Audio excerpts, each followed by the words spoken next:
Shalom bagi kita semuanya. Firman Tuhan untuk kita hari ini dari Kisah Para Rasul 12. Yakobus mati, Petrus dilepaskan dari penjara. Kira-kira pada waktu itu Raja Herodes mulai bertindak dengan keras terhadap beberapa orang dari jemaat. Ia menyuruh membunuh Yakobus, saudara Yohanes, dengan pedang. Ketika ia melihat bahwa hal itu menyenangkan hati orang Yahudi, ia melanjutkan perbuatannya itu dan menyuruh menahan Petrus. Waktu itu hari raya roti tidak beragi. Setelah Petrus ditangkap, Herodes menyuruh memenjarakannya di bawah penjagaan 4 regu. Masing-masing terdiri dari 4 prajurit.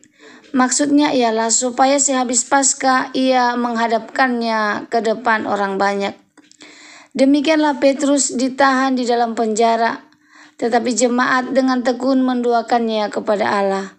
Pada malam sebelum Herodes hendak menghadapkannya kepada orang banyak, Petrus tidak di antara 2 orang prajurit, terbelenggu dengan 2 rantai. Selain itu, prajurit-prajurit pengawal sedang berkawal di muka pintu. Tiba-tiba berdirilah seorang malaikat Tuhan dekat Petrus dan cahayanya bersinar dalam ruang itu.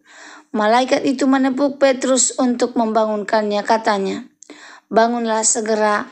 Maka gugurlah rantai itu dari tangan Petrus.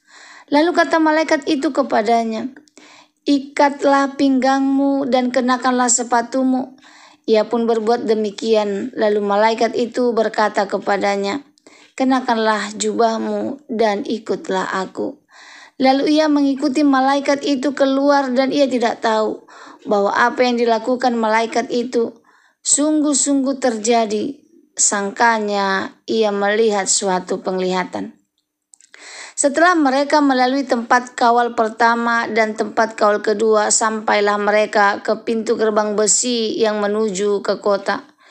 Pintu itu terbuka dengan sendirinya bagi mereka. Sesudah tiba di luar, mereka berjalan sampai ke ujung jalan, dan tiba-tiba malaikat itu meninggalkan dia. Dan setelah sadar akan dirinya, Petrus berkata, "Sekarang tahulah aku benar-benar bahwa Tuhan telah menyuruh malaikatnya dan menyelamatkan aku dari tangan Herodes dan dari segala sesuatu yang diharapkan orang Yahudi." Dan setelah berpikir sebentar, pergilah ia ke rumah Maria, ibu Yohanes yang disebut juga Markus. Di situ banyak orang berkumpul dan berdoa.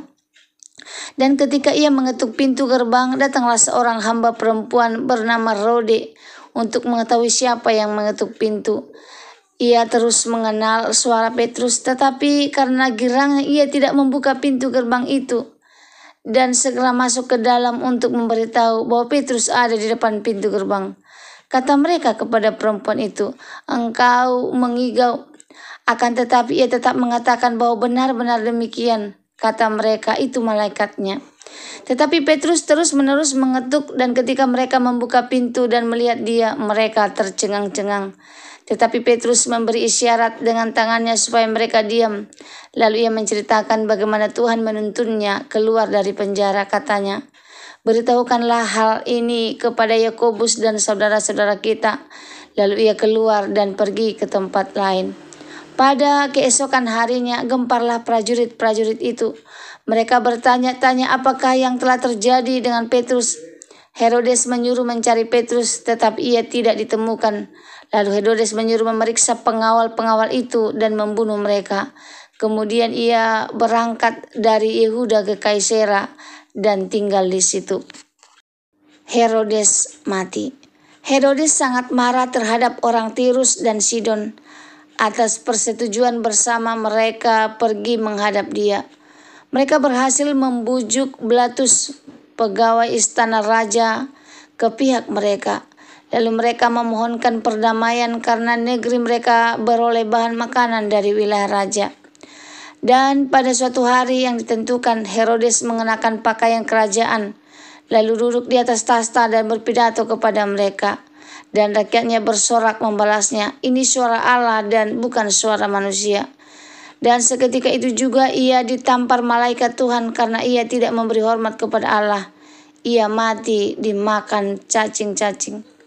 Barnabas dan Saulus diutus. Maka firman Tuhan makin tersebar dan makin banyak didengar orang. Barnabas dan Saulus kembali dari Yerusalem. Setelah mereka menyelesaikan tugas pelayanan mereka, mereka membawa Yohanes yang disebut juga Markus. Shalom bagi kita semuanya.